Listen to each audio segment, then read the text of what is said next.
وەڵا وەکو دوا پرسیارمە بەستمە بەڕاستی کێشەی موچە و نەوت لە نێوان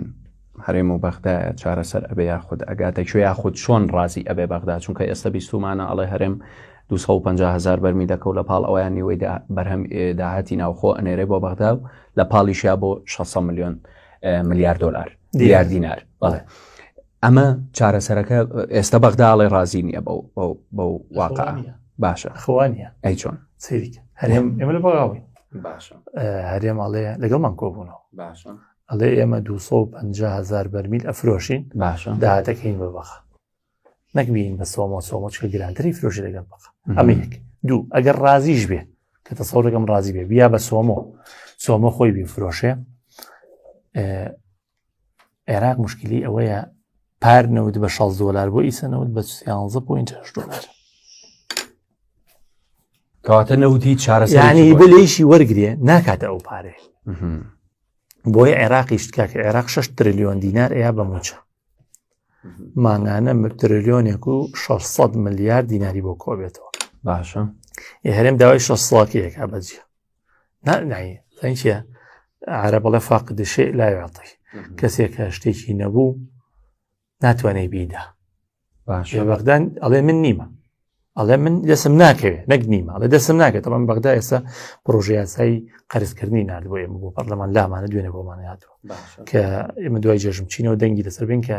قەرزی خارجی بکە عێراق. دوو عێراق احتیاطاتی هەیە 66 ملیار لە سنووقی خانشینای احتیاطاتی خۆی هەیە و پاری تر هەیە خانشینە ئەمانە هەموو عێراق توانین نرخی دۆلاری ئەوانە بین عێراق ئاڵتونی عێراق دەوڵەتە پێ حەلە بێ هەرێم تۆچی بەچی حەلێکی فەرمەوە تا ئێستا ئاخر شت کە هەرێم گفتوگویان سەر کردووە لەگاکە بڕۆن موچە بکەن بەنیوە بیکەن بەنیوە چۆن ئیکەن چییە بڕنەوە دوی حەوت بە تەمان دراسی بکەن بۆ معلومات دوی حەوت نەک دراسی بکەن بەتەمان دوی حەوتەوە جێبەجێکن لە دوی حەوتەوە جێبەجێکن بۆی سەخەریکی دراسن کە چۆن موچە بە 900 ملیارە ئێستا 900 ملیاریەوە بیان نەسەر 400 ملیار. ئەی هێزی هەرێم چییە بەرامبەر بەغدا ئێستا لەم کاتیان ئەم حاڵەتەیە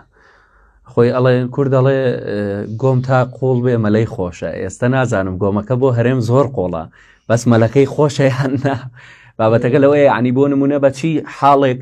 عێراق ڕازیکات بەغدا ڕازیکات بە هیچ کەواتە خەڵک چیش پێ نییە. ئەزان چی سەریکە ساڵی 2018 عەبادی قەرزیە کرد دەرەوە بانکی دەولی ئەوانە عەبادیان ناچار کرد کە مانگانە 370 ملیار بە بەلاش بابارێ. باشە تقریبا لە مانگی 4 2018 هەبوو هەتا مانگی 1 2019 چۆ مانگی یەکەوەی تر بوو بە 453 ملیار. ئێستا دەرەوە ناتوانێت عێراقیش بارکەن. من لەگەڵ بانکی دەولی قسەم کردو هەفتەی پێش ئەڵێم ئێوە ئایەتوانن ئەم جارش عێراقیش بارکەن لەو قەرزانە شتێک با بارەی کوردستان ئەڵێن نە ئەڵێم بۆ خۆجاران کردن ئەڵێ لەبەرەوەی عێراق ئەو پارەی کە بۆشی دێت هێشتا بەشی موچەخۆرانی خۆی ناکە ئەو ئێوەن بڕۆنە بێ لەگەڵ عێراق ڕێکەوە لەسەر مەلەفینەوە زۆر کاک کۆمەڵگەی نێودەوڵەتیش ئەم جارەوە جاران تەداخل ناکە کە بڵێ عادی لەوانەیە دامیکی هەرێم بڵێن لە قەرزەکان شتێکی بەرێ بەس ئەو شتە هێشتا یەکسان نییە بەو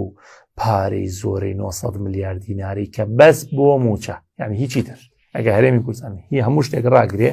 پێویستی بە 900 ملیار هەیە بۆ موچە ئێمان ئەڵێن هیچمان دەست ناکەوێت ئەڵێ داهاتی ناوخۆی هیچمان دەست ناکەوێت هیچی وانێ ناگاتە باسییان کردتانگە 80 ملیار 100 ملیار ماوەی کەرەنتێن و کۆرۆنا شتێکەوە خەریکن جارێک تر یعنی یەتەوە مشکلە هەیە. عێراق ڕێگەی چارەسەرکردنی کێشەکانی خۆی پێ نییە. ئێمە گە نەوتمان بدایە بە بەغدا یەکەم جار ئێستاویش بە پێی دەستور ئەمانە کاکێ من بەخوا وازمان لێ نهێنە باش بەخوا یان جێمان هێشت ئیستیقالەیەکمانە کرد کە من دایمە لە مۆبایلەکەمە حاضر